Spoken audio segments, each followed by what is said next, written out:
All right, hey guys, coming back at you here with another reaction video. This one's going to be for Dr. Shawn Baker.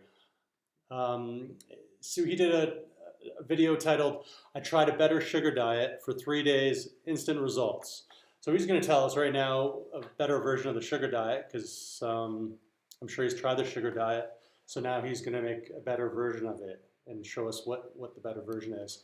So if you guys don't know, I'm sure you probably do, but Dr. Shawn Baker is a carnivore doctor, or whatever that means, an expert of sorts. And basically, he just follows the carnivore diet and has been doing it for a long time.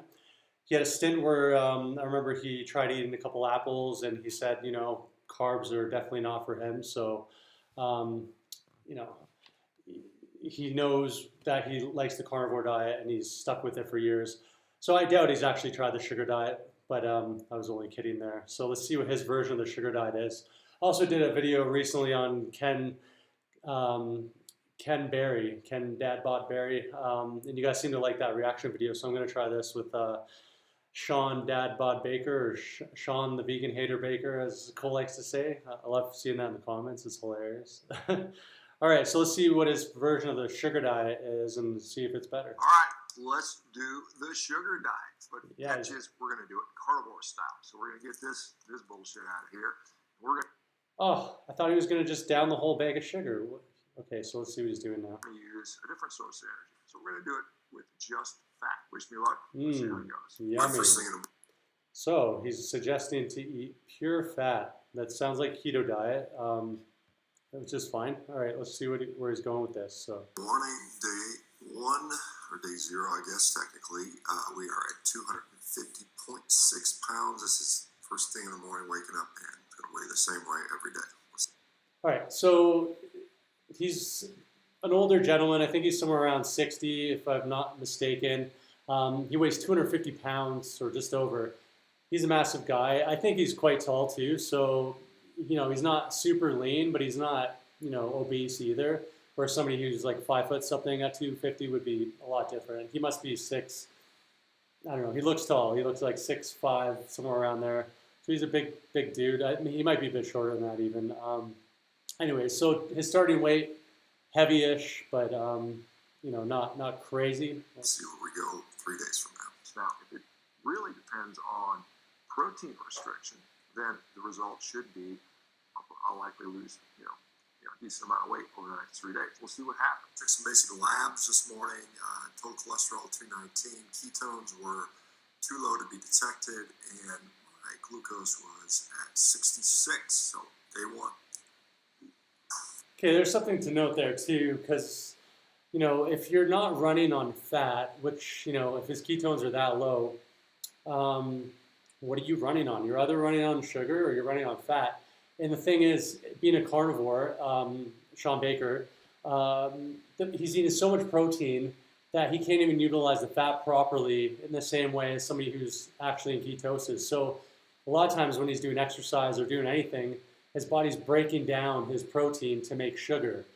Very different than just eating pure fat, which he's trying now. But at the beginning of the diet, his fuel source isn't just carbohydrates. He's using a lot of sugar. But the problem is he doesn't actually eat any carbohydrates. So his body has to go through a stressful process called gluconeogenesis to create that sugar.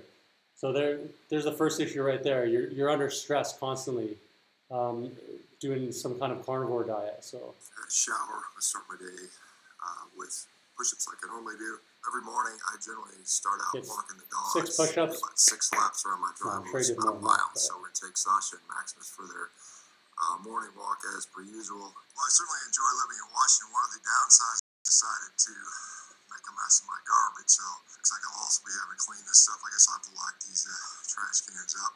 All right. I thought that was homeless people he was going to say, but bears, that's a bit better, I think.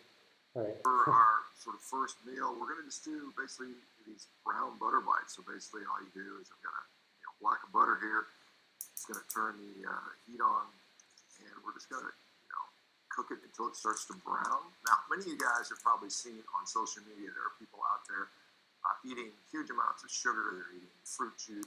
Okay, so again, going back to the glycation thing, when you're browning butter, you're deranging basically the fat in the butter.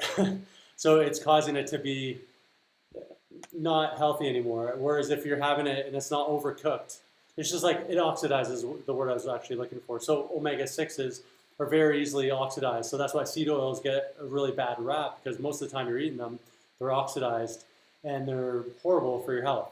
So he's eating brown butter for this whole experiment. But, apples to apples or whatever, because some people are just eating pure candy on this. And, I'm not going to say that's a health food either. So equal in some ways. Fruit, they are, in fact, many of them are losing weight. And this is the important part. Those diets are all generally very, very low protein. When we have low protein, we don't get enough methionine, and we don't get enough leucine, our body thinks we're starving, right? We're not getting protein on a regular basis. The body says, wait a minute, we're starving right now. I can see that the solids have now reached a kind of a dark brown caramelized. And there's some truth to that. The FGF21 mechanism is triggered by the low protein, which your body thinks, okay, so I'm going to ramp up metabolism to go find more protein, which is part of the mechanism. That's why people's metabolism upregulates and get better results than if they included protein the whole time. Of course, I'm going to kill the heat. All right, we'll see how we did. This is sort of brown butter bite stuff. So it's been in the freezer for a while. It's kind of got a, toffee almost appearance. So it's got this sort of brulee or brown butter. And so it looks like a nice kind of cake of some sort. It's just burnt butter, though. It sounds hideous. Let's see how he thinks. All right, we get ads here, so let's get that there. All right, don't pay for the premium, as most people don't. I think it's pretty good. I don't know if I can get through all of this, but we'll see. If we look at the sugar diet, he's like, I don't think I can do all of this because it's disgusting. Let's see what he has to say about the sugar diet. But comparing the foods just quickly, if you had to eat burnt butter or eat, a piece of fruit or a bunch of pieces of fruit or candy or juice, what are people going to choose? Just the on-ramp to doing his version of the sugar diet is so much worse. Like, the adherence is going to be awful because it's just, who wants to eat fat all day long? It's disgusting. Even when you're doing the keto diet or carnivore diet, just pure fat it's kind of hideous. It needs a lot of help to make it taste good. And if it's paired alongside meat, sometimes it works, but on its own, it's pretty gross. Whereas somebody hands you a piece of fruit, it's going to smell good, it's going to taste sweet. Like, it's a no-brainer. And the other point of this is, if you're not already in ketosis, you're not kind of fat adapted like he would be, it would take you at least 2 or 3 weeks at least to get over that keto flu, because you're just feeling awful for the first few weeks of this diet. Whereas the sugar diet, anybody can jump onto it and feel good the first day and get results the first day. So they don't have to go bedridden, coma, and not be able to perform at all. Taken to its extreme, there's a condition known as kwashiorkor. Now, this is something you guys probably remember seeing, the starving kids in developing countries with the big bloated bellies and super, looking skeletal. That is what happens when you get adequate carbohydrate, plenty of calories, but you get very little protein. So normally it's about 11 o'clock in the morning. Okay, so he just kind of skimmed through this scare tactic of kwashiorkor, however you say it. So he's right. It is if you're protein deficient, this is the symptoms that come about. So it's a lot of times, the thing is, it happens to kids and like older babies and kids. This is so rare in adults. And the difference is with kids, it actually is a protein thing. They have a protein need, and if it's not met, this can happen over time. This is still in a very extreme case where they're getting like next to zero protein for long periods of time. So they're only getting white rice or maize, like corn, without any kind of substitute, because they're that poor. The difference is, if it ever happens in adults, which is the rarest thing ever, it's because they're actually in starvation. They're not getting enough calories. Whereas the babies or kids, they could be getting a decent amount of calories but no protein, and that can happen over time. But if you're eating plant foods alongside of this, like vegetables, any kind of greens, kale, broccoli, you're going to get enough protein anyways. I'm not saying that's ideal long term if that's all you're eating, but these kids don't even have access to fresh fruits and vegetables to get proper nutrition. So they're getting just the cheapest of the cheap starches, and that's all they're having. So that's kind of just a scare tactic. It's not even relevant to this diet. And to be honest, his version of the sugar diet, being straight butter, has zero protein. Whereas if you're eating fruit, you'll add some vegetables on the sugar diet, even the sugar fast. You get fruits which have some protein in it, so you're not, down in right to ground zero with the protein in that case. Here, I'd be eating a big old steak about right now, but instead, since I'm doing this sugar diet, sort of fat version, I'm just eating basically butter, which is quite different than normal. I kind of miss the fact that I'm really eating a steak, to be honest, and I'm starting to not really want to eat anymore, perhaps. So it's one day in, I think, and he's already over this diet. He can't sustain it without being repulsed. He doesn't want to eat anymore, so he's already missing his old way of eating after one day. We're seeing that satiety effect kick in here. All right, I'm out at the track. I'm going to go get a atomic speed workout. So just going to do a bunch of drills and a couple max velocity sprints, fueled by basically just essentially butter today. Fueled by the most low octane food you can have for physical performance. Fat. All right. All right, so how do we do? Pretty solid second and third best time ever on the 10-meter fly, 1:28 and 1:29. So far, no real significant detriment to performance. Obviously, it's just day one. So let's see how we keep going. He moves like he's 80, but you know what? There's some 60-year-olds who move a lot worse than him, so I can't bash him too much there because there's all sorts of different physical fitness levels. But I think he was an elite athlete at one point. He did rugby when he was younger, so he moves like a big clunky guy. Probably needs to lose weight if he wants to run faster and be more athletic in that way. But that's just my opinion on that. But maybe he doesn't want to be faster at that, and he'd rather lift weights and be big and burly. Who knows? I don't know from this video. One thing interesting to note, even though that was a quick brief, but extremely intense workout, my blood glucose shot up to over 200. It started out probably around 90-ish.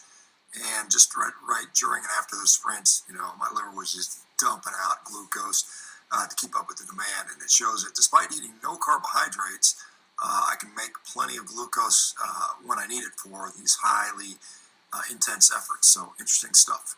To remind you, he's making glucose out of his proteins in his body, which are his muscles. So he's losing his muscle as he's using that blood sugar through gluconeogenesis. Instead of just eating the carbs, your blood sugar would rise regardless if you're doing intense physical exercise, whether you're following a regular diet, whether you're following a sugar diet or carnivore, etc. Your body needs the glucose from somewhere. So either you give it to it and be a nice person to yourself and say, here you go, I'll give you some sugar, or you make it destroy your own tissues to create the sugar. So your call. It's about 8 p.m. I'm going to have a little bit more food. This time I have a little carnivore ice cream that I had made. See the video that we made it on the other day. So basically two ingredients, basically cream and egg yolks. Winding down day one, I look pretty good, to be honest. It's not going to taste as good as it looks. I've tried stuff like that before. It's so heavy. You could eat like a scoop of it and you're probably going to be tapped out because it's so dense. Not as enjoyable as regular ice cream for sure, but whatever, it works for his diet here. So I feel good. Energy is great. I had a really good workout at the track. I'll hopefully have a good night's sleep. We'll see what our numbers look like tomorrow if we've lost any weight. At 6 a.m. After the first day of basically eating nothing but fat, body weight is 248, so I'm down. It's like 2.6 pounds from yesterday. All right, so the weight loss is good. It's similar-ish to what you might expect on the sugar diet. So in that term, it's not bad for the first day. But again, a lot of this stuff is, it's going to be water weight right off the bat. So when it's extreme weights. Okay, he's going for 7 push-ups today. No, he only got 3. Beautiful morning out. Come on, guys. That first day, I feel pretty good. Energy is generally pretty good. I mean, normally it's generally good, but maybe slightly better. Not particularly hungry this morning, to be honest. Yesterday, I calculated around 260 grams of fat, a little bit of protein, maybe 10 grams of protein were in the, together in the egg yolk and the cream. So very low protein, pretty much all fat, and so far, after one day, doing real well. I finished off the rest of that little brown butter. Yesterday morning, guts were a little bit queasy, but that's gone too. So, whatever it was, transition phase, doing great right now. It's about 3 o'clock. I really doubt most people would be doing great after one day like he is, if they haven't been eating fat at his level already, like in some form of keto carnivore diet. If somebody just jumps on this version of this, they're going to be on the toilet 24/7. But, some people on the sugar diet as well have had experiences where they're not quite acclimated to it, but it's not the same level. Not even close to the same level. O'clock in the afternoon, again, we're on day 2 here. This is my, first almost real meal. This is 10 egg yolks scrambled up, a little bit heavy cream added to that, and scrambled up in butter. This is around 50 grams of fat, maybe 55 grams of fat or something like that. Anyway, I'm going to eat this, and then probably in an hour, I'm going to go out and hit another workout. So the egg yolks, they're a decent amount of protein. I'm not sure exactly how much is in the egg yolk, but it's more than you expect because everybody thinks it's pure fat. There's a good amount of protein in the egg yolks as well. They're nutritious, but do you need 10? Probably not. But he's probably sick of his butter, charred butter or whatever it is he's eating. Can this strange drawing make someone fall in love with you? It sounds unbelievable, but when you see the face of your soulmate... That's not unbelievable. All right, let's keep going.